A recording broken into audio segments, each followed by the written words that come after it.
El esquema de la estructura correspondiente a la estructura de la ley 906, como ustedes lo habrán advertido, tiene una parte que es justamente la que estamos tratando, que es la correspondiente a la acción penal. Aquí es donde corresponde la organización judicial, aquí es donde corresponden los factores de competencia, aquí es donde corresponde el comiso, las medidas cautelares, el incidente de reparación integral. Y en un momento dado, el código hace un giro que no es muy fácil de entender, por lo menos dentro de la lógica de las formas de enjuiciamiento acusatorio adversativas. Y es que a partir del artículo 109 ustedes encuentran que se desarrolla el Ministerio Público. Sobre este punto es preciso hacer varias observaciones.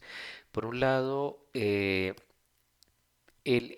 la mejor identidad que puede adquirir el Ministerio Público en nuestra legislación, recuerden, pues, de más quizás decirlo, pero prefiero reafirmarlo, el modelo procesal se corresponde por autodeterminación en un enfoque acusatorio adversativo, con todos los cuestionamientos que pueda yo tener, pues el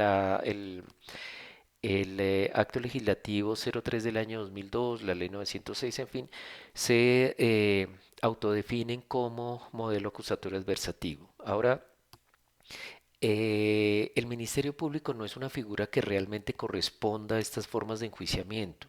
Podríamos decir que eso es algo muy particular de la legislación colombiana, de eso tiene una historia específica, atiende a unas circunstancias en concreto que seguramente en la sesión de encuentro virtual las sabremos de desarrollar. Lo cierto es que esa figura del Ministerio Público, la mejor correspondencia que tiene es la de un interviniente. Un interviniente es un concepto que a continuación se les voy a desarrollar, que básicamente lo distingue de las partes procesales. Digamos que en el modelo de la ley 906 tenemos partes o intervinientes.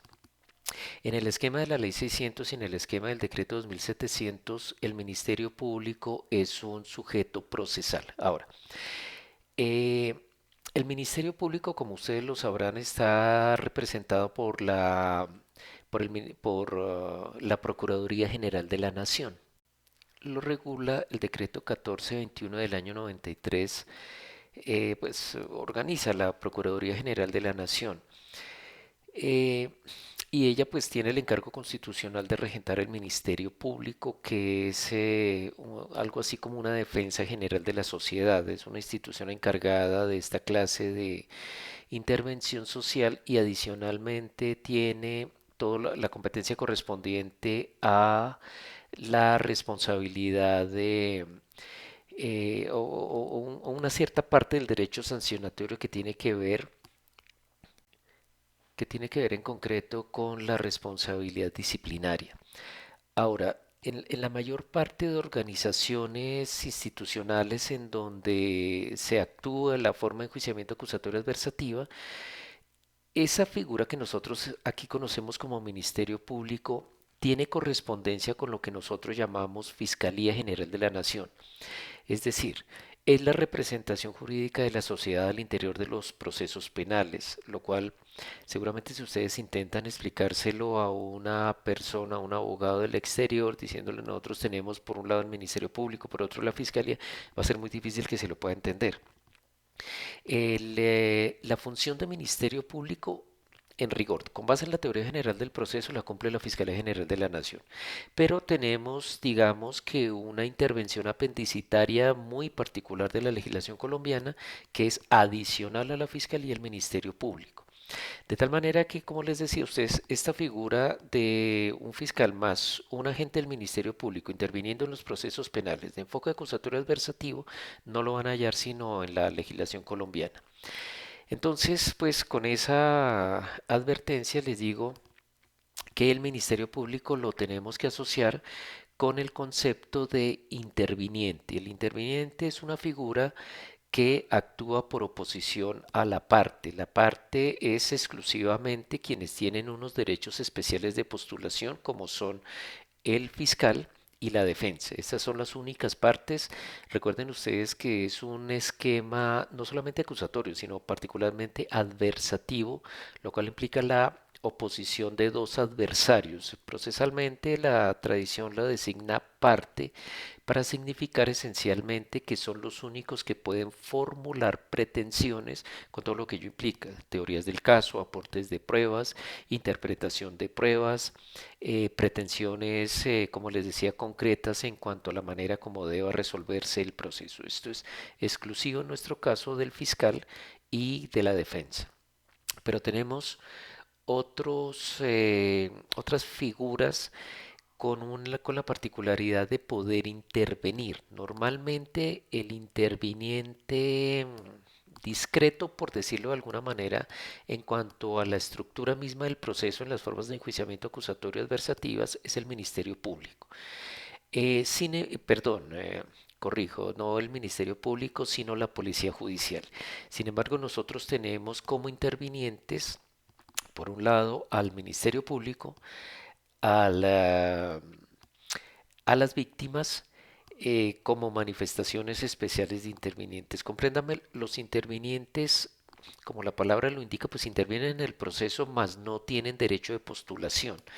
No obstante, recuerden ustedes que cuando abordamos el tema de las víctimas, encontrábamos que la Corte Constitucional, en interpretación de algunas disposiciones, termina reconociéndoles plenas facultades que prácticamente lo podemos catalogar como una parte, aportan pruebas, se pueden separar de la postura del fiscal, pueden intervenir en la práctica de pruebas, en fin.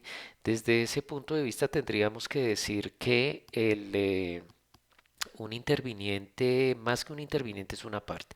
Otro interviniente es precisamente el juez.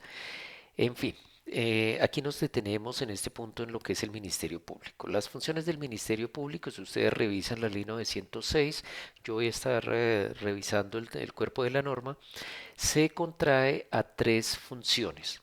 Esas tres funciones son lo que tiene que ver con la defensa de los derechos humanos y las garantías fundamentales, la defensa de la estructura del proceso en el entendido del debido proceso y la defensa del patrimonio público, de tal manera que sus intervenciones se contraen a ello.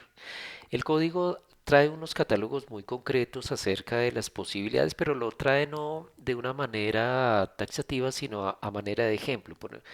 Entre otras cosas, pues puede intervenir en las intervenciones específicas de la fiscalía, digan ustedes, por ejemplo, un allanamiento, en defensa o en verificación que los derechos fundamentales de las personas y los derechos humanos allí involucrados se vean debidamente respetados. Otro tanto puede suceder en que pueden interponer recursos en defensa de el debido proceso, por ejemplo, o que pueden reclamar nulidades específicamente. Incluso de una manera absolutamente excepcional podrían llegar a solicitar pruebas conforme lo pueden ver en el régimen probatorio que trae el código. Sin embargo, quiero resaltar que la intervención del Ministerio Público es completamente residual, es decir, el Ministerio Público actúa en defensa del patrimonio público, en defensa de los derechos humanos, de las garantías fundamentales y de la debida estructura del proceso o debido proceso, siempre y cuando, siendo manifiesta la vulneración, no lo hayan hecho las partes o de oficio el juez no haya adoptado las debidas medidas de corrección. Lo cual implica que el Ministerio Público no tiene que actuar. El Ministerio Público es algo así como un garante conforme con el cual las cosas se desarrollan de una forma ortodoxa legalmente hablando, es decir, se observan las disposiciones correspondientes.